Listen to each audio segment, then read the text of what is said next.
This particular compound name is only used once in Genesis 16. The backstory begins in Genesis 12.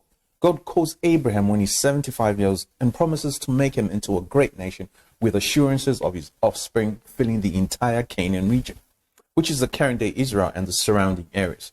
10 years pass and still no children, no offspring, no one to fulfill the promises. Sarah, his wife, convinces Abraham to sleep with his maid Hagar, an Egyptian. Hagar, after she's conceived, develops an attitude and begins to undermine Sarah, her mistress. Sarah begins to mistreat Hagar so much so that she runs away towards Egypt. That's in verse 7 of chapter 16. And it states, a messenger, an angel, a malak of Yahweh found her at a spring of water in the wilderness. He found her because he was looking for her. The messenger proceeds to deliver a message from Yahweh.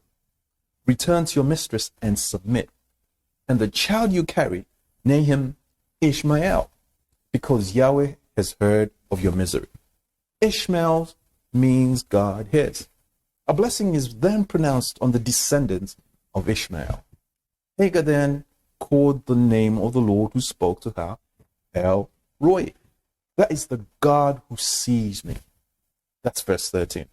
El-Roi in Young's literal translation is translated the God who beholds me. The entire story speaks of equity.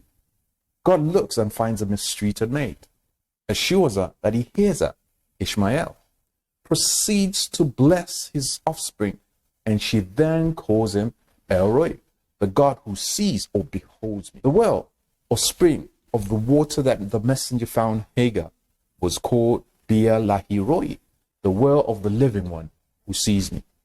A landmark for an encounter, a place where we value the answers to prayer, where we can look back and say, El-Roi, the God who beholds me. By implication, the God who takes care of me. Luke 12 tells that even the hairs on your head are counted and numbered by God.